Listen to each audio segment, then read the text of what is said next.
Hello everyone, welcome to Eklavya coaching classes. Eklavya coaching classes की इस video में आज हम मध्य प्रदेश के प्रमुख व्यक्तित्व के बारे में पढ़ने जा रहे हैं। मित्रों, आप सभी से अनुरोध है कि आप जब भी किसी टॉपिक को पढ़िए तो आप उसे खंडों में विभाजित करके पढ़ने का प्रयास कीजिए। इससे क्या होगा कि आपको उस टॉपिक में अच्छी समझ पैदा होगी, साथ ही साथ वह लंबे समय तक आपको याद रहेगा। जैसे हमने इस टॉपिक में यही कार्य किया है कि हमने मध्य प्रदेश के प्रमुख व्यक्तित्व को पढ़ने से पहले इससे कई खंडों में विभाजित किया है। जैसे राजनीतिक व्यक्तित्व, खेल क्षेत्र से संबंधित व्यक्तित्व, कला क्षेत्र से संबंधित व्यक्तित्व, न्याय एवं प्रशासन से संबंधित व्यक्तित्व, लेखक एवं साहित्यकार, समाज सेवा से संबंधित प्रमुख व्यक्तित्व। इससे क्या होगा कि हम जिस भी खंड को पढ़ेंगे तो आपको क्लियर रहेगा कि हम इस खंड में इस व्यक्ति के बारे में जाने हैं। इसी क्रम में आज हम सबसे पहले पढ़ रहे हैं राजनीतिक व्यक्तित्व। राजनीतिक व्यक्तित्व में हम डॉक्टर शंकर दयाल शर्मा, अटल बिहारी वाजपेयी, विजया राजे सिंधिया, अर्जुन सिंह, कैलाश नाथ काटजू, सुंदरलाल पटवा जैसे कई राजनीतिक विशेषज्ञों या कि राजनीतिज्ञों के बारे में जानेंगे। आइए सबसे पहले जानते हैं डॉक्टर शंकर दयाल शर्मा जी के बारे में। इनका जो जन्म हुआ था डॉक्टर शंकर दयाल शर्मा जी का, तो इनका जन्म कहाँ हुआ था? भोपाल में। कब हुआ था? 1918 में। 1918 में भोपाल में इनका जन्म हुआ। इनकी मृत्यु दिल्ली में हुई थी 1999। ये कैम्ब्रिज विश्वविद्यालय, कौन से विश्वविद्यालय? कैम्ब्रिज विश्वविद्यालय से डॉक्टरेट की उपाधि प्राप्त की थी 1952। 1952 में क्या बने? ये भोपाल स्टेट के मुख्यमंत्री बने। मित्रों, आपको पता होगा मध्य प्रदेश का गठन कब हुआ था? 1956 में। 1956 से पहले मध्य प्रदेश कई खंडों में विभाजित था, तो उन्हीं में से एक खंड था भोपाल स्टेट। भोपाल स्टेट, तो ये भोपाल स्टेट के क्या बने थे? मुख्यमंत्री बने थे। लेकिन जब मध्य प्रदेश का गठन 1956 में हुआ तब यह क्या बने? मध्य प्रदेश के गठन के उपरांत यह मध्य प्रदेश के राज्य मंत्रिमंडल में कई मंत्रालयों के मंत्री बने। अर्थात यह मध्य प्रदेश के गठन के उपरांत मध्य प्रदेश के मंत्रिमंडल में कई मंत्रालयों का क्या किया? प्रभार संभाला। इसके अलावा यह 1972 से 74, कब? 1972 से लेकर 74 तक भारतीय राष्ट्रीय कांग्रेस के अध्यक्ष भी रहे हैं। जो फिलहाल देख रहे होंगे आप, कांग्रेस की अध्यक्षा कौन है? कार्यवाहक अध्यक्षा कौन है? सोनिया गांधी। यह 1972 से 74 तक कौन थे? डॉक्टर शंकर दयाल शर्मा थे। इसके अलावा 1985-86 में पंजाब राज्य तथा 86 से 87 में ये महाराष्ट्र राज्य के क्या थे? राज्यपाल भी रहे हैं। इसके अलावा 1987 में इन्होंने उपराष्ट्रपति का पदभार संभाला। क्या संभाला? उपराष्ट्रपति का पदभार भी संभाला। और यह 1992 से 97, कब? 1992 से 97 तक भारत के 9वें राष्ट्रपति। अर्थात अभी आपसे कभी प्रश्न पूछता है कि भारत के 9वें राष्ट्रपति कौन थे, तो डॉक्टर शंकर दयाल शर्मा। तो यह 1992 से 97 तक भारत के 9वें राष्ट्रपति के रूप में पद ग्रहण किया। और हमने बताया इनकी मृत्यु 26 दिसंबर 1999 को कहाँ हुई? दिल्ली में। मित्रों, उम्मीद करते हैं कि डॉक्टर शंकर दयाल शर्मा जी के बारे में बताई गई जानकारी आपको समझ में आई होगी। अब चलते हैं अपने अगले तरफ। हमारा अगला टॉपिक ये हमारा अगला बिंदु जो है अटल बिहारी वाजपेयी है। कौन है? अटल बिहारी वाजपेयी। तो इनका जन्म 25 दिसंबर 1926, कब? 1926 में कहाँ हुआ था? ग्वालियर में हुआ था। और मज़ेदार बात ये है, या याद रखने योग्य बात ये है, आपके एग्ज़ाम में भी पूछा गया है कई दफ़ा कि गुड गवर्नेंस डे अर्थात गुड गवर्नेंस दिन किसके जन्मदिन पर मनाया जाता है? तो अटल बिहारी वाजपेयी के जन्मदिन में कब मनाया जाता है? 25 दिसंबर को मनाया जाता है। इनका देहावसान अर्थात इनका निधन 16 अगस्त 2018 को हुआ था। और ये भारत के 10वें प्रधानमंत्री थे। और यह तीन मरतबा यानी 3 बार भारत के क्या बने? प्रधानमंत्री भी बने। यह सर्वप्रथम, यह कि कहा जाए सबसे पहले 16 मई से 1 जून तक, कब? 16 मई से 1 जून 1996 तक ये भारत के प्रधानमंत्री बने। फिर 19 मार्च 1998 से 13 अक्टूबर 1999 तक प्रधानमंत्री बने। फिर अक्टूबर 1999 से मई 2004 तक ये क्या बने? भारत के प्रधानमंत्री बने। अर्थात यह 3 बार, कितनी बार? 3 बार प्रधानमंत्री बने। एक बार 13 दिन के लिए बने थे, एक बार 13 माह के लिए बने थे, और एक बार पूरे 5 साल के लिए बने थे। जब ये 5 साल के लिए बने थे तब इन्होंने 24 दलों से क्या किया था? गठबंधन भी किया था, क्योंकि इनके पास बहुमत नहीं था। इनके पास क्या नहीं था? बहुमत नहीं था। जब इनके पास बहुमत नहीं था तो इन्होंने क्या किया? 24 दलों के साथ गठबंधन करके अपनी सरकार बनाई थी। ठीक है, देखिए जैसे कि यहाँ पे हमने लिखा हुआ है कि इन्होंने 24 दलों से गठबंधन की सरकार बनाई थी और जिसमें 81 मंत्री, कितने मंत्री, 81 मंत्री थे।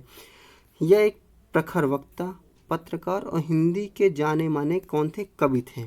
ठीक है ना। इनकी प्रमुख कृतियाँ अर्थात इनके द्वारा लिखी गई रचनाएं कौन कौन सी है? कविराज की कुंडलियाँ, मृत्यु अथवा हत्या और अमर बलिदान। इनकी सर्वाधिक प्रसिद्ध कौन थी? मेरी 51 कविता। इनकी सर्वाधिक प्रसिद्ध रचना कौन है? मेरी 51 कविता, जिसका इन्होंने काव्य संग्रह का क्या हुआ था? संगीतबद्ध भी किया गया था। अर्थात इनकी मेरी 51 कविता नामक काव्य संग्रह का क्या किया गया था? संगीतबद्ध भी किया जा चुका है। 1992 कब? 1992 में भारत सरकार द्वारा, कौन सी? भारत सरकार द्वारा इन्हें पद्म विभूषण से भी नवाजा जा चुका है। 2015 में कब? 2015 में इन्हें भारत रत्न से सम्मानित किया गया। कब? भारत रत्न से कब सम्मानित किया गया? 2015 में। इसके अलावा इनकी सर्वश्रेष्ठ उपलब्धि कौन सी है? तो 11 से 13 मई, कब? 11 से 13 मई 1998 इनके समय में क्या हुआ था? पोखरण परीक्षण। क्या हुआ था? पोखरण परीक्षण। यह पोखरण परीक्षण यह सिद्ध करने के लिए पर्याप्त था कि भारत अब एक परमाणु शक्ति से संपन्न देश है। यह जो पोखरण परीक्षण हुआ था यह साबित कर दिया था कि भारत भी क्या हुआ था? भारत भी परमाणु शक्ति से संपन्न राष्ट्र है। यह विश्व में संदेश पहुंचाने में सफल हुए थे। अब अगले हैं विजया राजे सिंधिया। इन्हें लोग राजमाता के नाम से जानते हैं। किस नाम से जानते हैं? राजमाता। राजमाता के नाम से इन्हें जाना जाता है। तो इनका जन्म 1919 में सागर में हुआ था। कहाँ हुआ था? 1919 में सागर राज्य में हुआ था, या कि सागर जिले में हुआ था। ठीक है ना। ये जो जिस परिवार में हुआ था वो राणा परिवार था, ठाकुर महेंद्र सिंह। ये ठाकुर महेंद्र सिंह कौन थे? ये नेपाल के राजा के कौन थे? वंशज थे। अर्थात कभी आपसे कहीं किताब में दिया हो, किसी बुक में दिया हो कि यह इनका जन्म जो हुआ था नेपाल राजघराने में हुआ था, तो आपको चकित नहीं होना है, क्योंकि जिस परिवार में इनका जन्म हुआ ठाकुर महेंद्र सिंह परिवार में, तो वह परिवार नेपाल के राजवंश से संबंधित था। इनके बचपन का नाम क्या था? लेखा देवेश्वरी देवी था। 1941 में कब? 1941 में इनका विवाह ग्वालियर के महाराजा जीवाजीराव सिंधिया के साथ हुआ। कब हुआ? 1941 में। यह प्रथम बार कब? पहली बार 1957 में। कब? 1957 में गुना के लोकसभा के जो गुना की लोकसभा सीट होती है वहां से पहली बार लोकसभा के लिए चुनी गई। कब? 1957 में। जनवरी 2001 25 जनवरी 2001 को राजमाता का क्या हुआ था? निधन हो गया था। कब निधन हुआ था? तो 25 जनवरी 2001 को राजमाता का क्या हुआ था? निधन हुआ था। उम्मीद करते हैं मित्रों आपको समझ में आया होगा। अब हम चलते हैं अपने अगली तरफ। हमारे अगले हैं अर्जुन सिंह के बारे में। देखिए इनका जन्म कहाँ हुआ था? 1930 में चुरहट। आपको पता होगा सीधी में पड़ता है एक चुरहट क्षेत्र, जहाँ से अजय सिंह क्या थे? विधायक थे। है नहीं, वर्तमान में नहीं है, पहले अजय सिंह विधायक हुआ करते थे और वह हमारे यहाँ के नेता प्रतिपक्ष भी थे। कौन? अजय सिंह नेता प्रतिपक्ष भी थे। तो यह जो है अजय सिंह के पिताश्री हैं। तो इनका जन्म कहाँ हुआ था? नवंबर 1930 में चुरहट। चुरहट कहाँ पड़ता है? सीधी में। इनका जन्म कहाँ हुआ? सीधी में। 1980 में कब? 1980 में प्रदेश के मुख्यमंत्री बने। कब बने थे? 1980 में यह प्रदेश के मुख्यमंत्री बने। 1985 कब? 1985 में पंजाब राज्य के राज्यपाल बने थे। अर्थात यह 1980 में मुख्यमंत्री बने, 1985 में पंजाब राज्य के राज्यपाल बने और 1986 में पुनः मध्य प्रदेश के मुख्यमंत्री के रूप में शपथ ली थी। और यह केंद्रीय स्तर में कई बार मंत्री बन चुके हैं। अर्थात इन्होंने न सिर्फ राज्य अपितु केंद्र में भी कई मंत्रालयों का प्रभार भी संभाला है, कार्यभार भी संभाला है, जिसमें सर्वाधिक प्रमुख एचआरडी मिनिस्ट्री है, मानव संसाधन विकास मंत्रालय, जिसका अब नाम बदल के शिक्षा मंत्रालय कर दिया गया है। क्या? शिक्षा मंत्रालय कर दिया गया है। इनका निधन 2011 में इनका क्या हो गया, निधन हो गया। मित्रों उम्मीद करते हैं आपको समझ में आया होगा। अब हम चलते हैं अगली तरफ। अगले हैं कैलाश नाथ काटजू। अगला टॉपिक में क्या है, अगला नाम है कैलाश नाथ काटजू। तो इनका जन्म कहाँ हुआ था, 17 जून 1887। कब, 1887 में कहाँ हुआ था, मध्य प्रदेश में। इनकी मृत्यु 1968 में कहाँ हुई थी, प्रयागराज में। और स्वतंत्रता के पश्चात, क्या भाई, स्वतंत्रता के पश्चात 1947 में, कब, 1947 में यह उड़ीसा के क्या बनाए गए, राज्यपाल भी बनाए गए। स्वतंत्रता के बाद 1947 में यह उड़ीसा के राज्यपाल बनाए गए। 1951 में, कब, 1951 में इन्हें केंद्रीय मंत्रिमंडल, 1951 में इन्हें केंद्रीय मंत्रिमंडल में रक्षा मंत्री का भी प्रभार दिया गया था। ठीक है, जैसे ही देश आज़ाद हुआ तो 1947 में उड़ीसा के राज्यपाल बने। 1951 में ये इन्हें रक्षा मंत्री बनाया गया, कहाँ, केंद्र में, अर्थात रक्षा मंत्रालय तो जाहिर सी बात है केंद्र में ही होता है, तो रक्षा मंत्री बनाया गया। इसके अलावा 1957 से 1962 तक यह प्रदेश के प्रथम निर्वाचित मुख्यमंत्री हुए। हमने यहाँ पे शब्द का प्रयोग किया प्रथम। आपको पता होगा कि मध्य प्रदेश के पहले मुख्यमंत्री कौन थे, रविशंकर शुक्ल, रविशंकर शुक्ल। लेकिन आपको यह शायद ही पता होगा कि जो रविशंकर शुक्ल थे वह निर्वाचित मुख्यमंत्री नहीं थे। अर्थात जब मध्य प्रदेश का गठन हुआ तब उनको वरिष्ठता के आधार पे, किस आधार पे, वरिष्ठता के आधार पे मध्य प्रदेश का मुख्यमंत्री घोषित कर दिया गया था। लेकिन जैसे ही उनकी मृत्यु हुई तो चुनाव हुए, क्या हुए, चुनाव कराए गए। और चुनाव में जो निर्वाचित हुए थे, निर्वाचित का मतलब कि जिनका निर्वाचन हुआ था, चुनाव जीतने के बाद क्या हुआ, चुनाव जीतने के बाद जो पहले मुख्यमंत्री बने थे वो कौन थे, कैलाश नाथ काटजू। इसलिए यहाँ पे लिखा हुआ है 1957 से 1962 तक प्रदेश के प्रथम निर्वाचित मुख्यमंत्री, मनोनीत नहीं लिखा है, निर्वाचित। यदि प्रदेश का प्रथम मुख्यमंत्री पूछेंगे तो जाहिर सी बात है रविशंकर शुक्ल। अगर प्रश्न आप पूछता है कि प्रदेश के प्रथम निर्वाचित मुख्यमंत्री कौन थे, तो कैलाश नाथ काटजू थे। उम्मीद करते हैं मित्रों आपको समझ में आया होगा। अब अगला नाम है डॉक्टर बाबूलाल गौर। कौन है, बाबूलाल गौर। ये है हमारे बाबूलाल गौर, सभी लोग जानते हैं। जन्म 2 जून 1930। कब, 1930 को। कहाँ, उत्तर प्रदेश के प्रतापगढ़। कहाँ हुआ था, प्रतापगढ़, सभी लोग जानते हैं। जन्म कब हुआ, 2 जून 1930 को उत्तर प्रदेश के प्रतापगढ़ में। मृत्यु 21 अगस्त 2019 को। कहाँ, भोपाल में। 23 अगस्त 2004, 23 अगस्त 2004 से 29 नवंबर 2005 तक मध्य प्रदेश के क्या रहे, मुख्यमंत्री भी रहे। आपको पता होगा सबसे पहले भाजपा की सरकार में उमा भारती मुख्यमंत्री बनी थी, फिर बाबूलाल गौर बने थे, बाबूलाल गौर बने थे। फिर उनके बाद जो वर्तमान मुख्यमंत्री हैं शिवराज सिंह चौहान, शिवराज सिंह चौहान यह मुख्यमंत्री बने थे। तो इसीलिए यहाँ पे लिखा है कि 23 अगस्त 2004 से 29 नवंबर 2005 तक यह मध्य प्रदेश के मुख्यमंत्री भी रहे। 1974 से 2013, कब, 1974 से 2013 तक दक्षिणी भोपाल और गोविंदपुरा सीट से लगातार विधायक रहे। अर्थात 1974 से यह लगातार जीतते आ रहे हैं, कभी भी उन्होंने पराजय का मुंह नहीं देखा है। इसके अलावा मध्य प्रदेश के पहले नेता जो 10 बार चुनाव जीतकर विधानसभा पहुंचे। जैसा हमने बताया ना, 1974 से 2013 तक ये लगातार चुनाव जीत रहे हैं। इसीलिए यहाँ पे लिखा है मध्य प्रदेश के कैसे हैं, पहले नेता हैं जो 10 बार चुनाव जीतकर कहाँ पहुँचे हैं, विधानसभा पहुँचे हैं। इसके अलावा राज्य की राजधानी में अतिक्रमण के खिलाफ सख्त कार्रवाई के चलते इन्हें बुलडोजर के नाम से भी जाना जाता है। आपसे कभी प्रश्न पूछता है कि बुलडोजर मुख्यमंत्री या कि बुलडोजर के नाम से किन्हें जाना जाता है, तो बाबूलाल गौर को जाना जाता है। क्यों जाना जाता है, क्योंकि इन्होंने राज्य की राजधानी में अतिक्रमण के खिलाफ जो सख्त कार्रवाई की थी, जितने भी लोगों ने अतिक्रमण किया था उनके सबके मकान ध्वस्त करवा दिए थे बुलडोजर से। इस कारण इन्हें बुलडोजर मंत्री के नाम से भी जाना जाता है। उम्मीद करते हैं आपको समझ में आया होगा। अगला नाम है कैलाश जोशी। अगला नाम क्या है, कैलाश जोशी। इनका जन्म कहाँ हुआ था, 14 जुलाई 2029, हाटपिपलिया। हाटपिपलिया कहाँ पे है, देवास जिले में पड़ता है।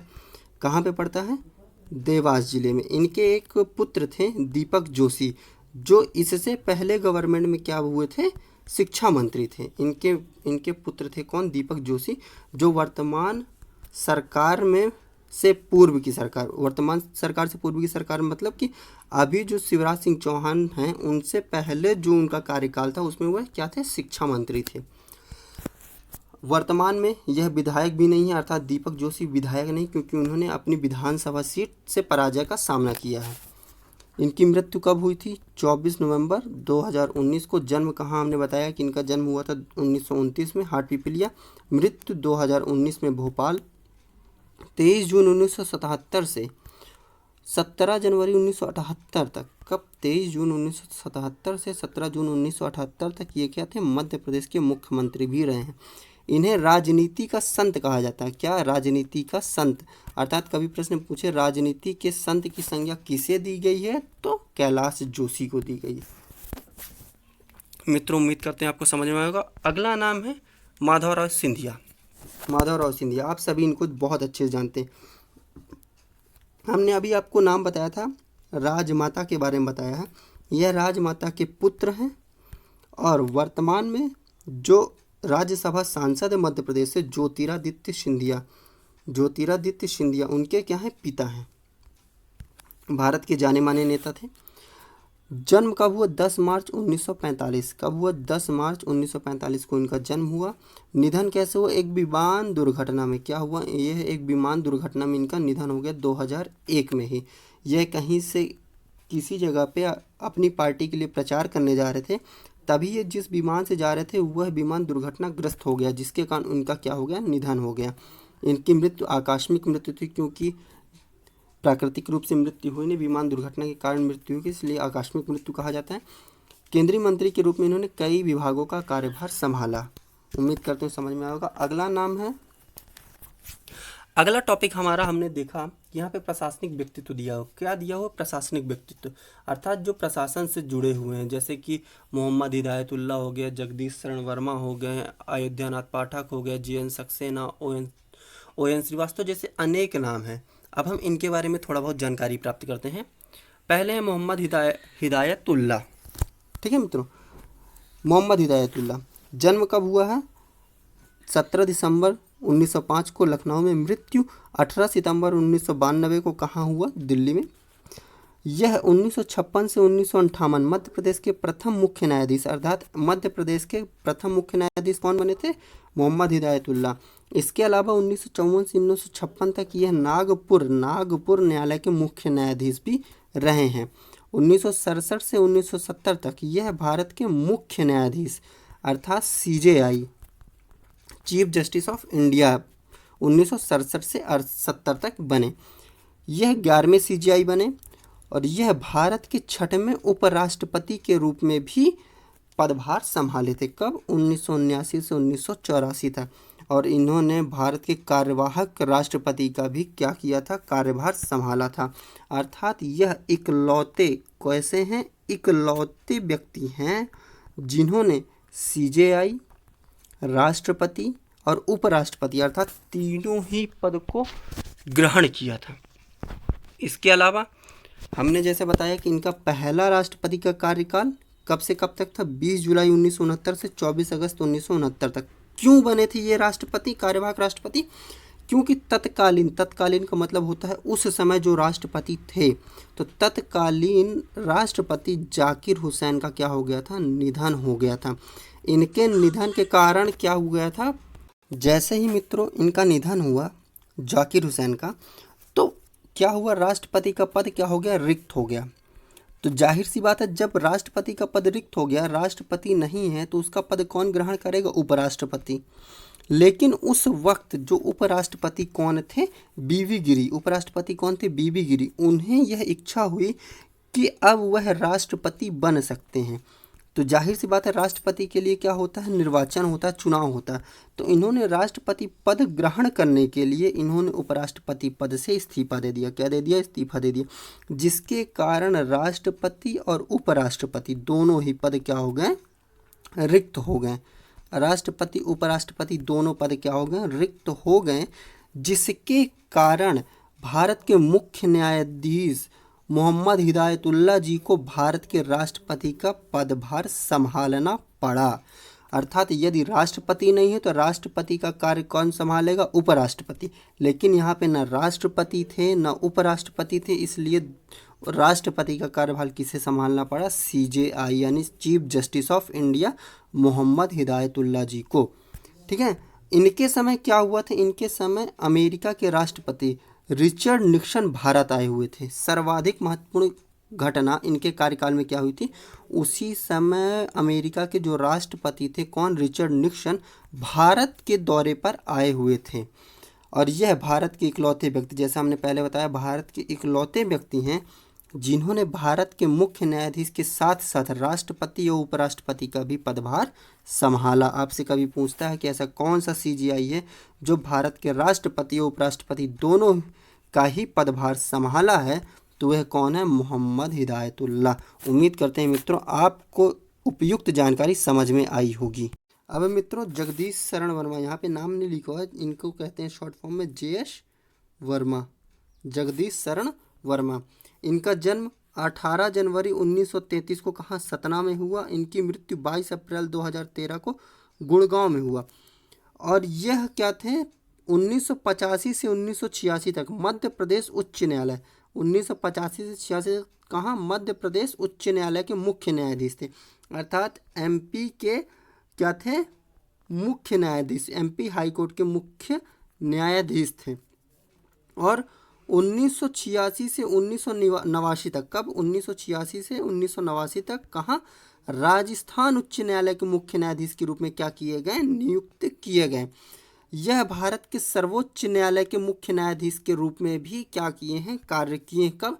25 मार्च 1997 से 18 जनवरी 1998 तक ये भारत के मुख्य न्यायाधीश अर्थात CJI chief justice of India Bharat के मुख्य न्यायाधीश भी बने।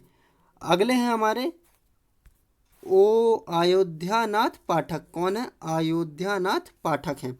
तो मित्रों इनके बारे में यह जान लेते हैं कि यह मध्य प्रदेश के पुलिस महानिदेशक कौन थे? मध्य प्रदेश के पुलिस महानिदेशक थे। और इनके समय दस्यु सुंदरी, आपने फूलन देवी का नाम सुना होगा, आपने फूलन देवी का नाम अवश्य सुना होगा। तो दस्यु सुंदरी फूलन देवी ने क्या किया था? आत्मसमर्पण किया था। और पूछता है यदि कि दस्यु सुंदरी फूलन देवी ने किसके कार्यकाल में आत्मसमर्पण किया, तो उस समय मुख्यमंत्री कौन थे? अर्जुन सिंह थे। ठीक है ना। इनको क्या हुआ था? राष्ट्रपति पुरस्कार से भी सम्मानित किया गया है। कब? किस लिए? आतंकवाद व नक्सलवादी संगठन को समाप्त करने के लिए इन्हें राष्ट्रपति पुरस्कार से भी सम्मानित किया जा चुका है। उम्मीद करते हैं मित्रों आपको समझ में आया होगा। मित्रों आज का सेशन हमारा यहीं पे समाप्त होता है। उम्मीद करते हैं मित्रों की दी गई जानकारी आपको समझ में आई होगी। बहुत बहुत धन्यवाद।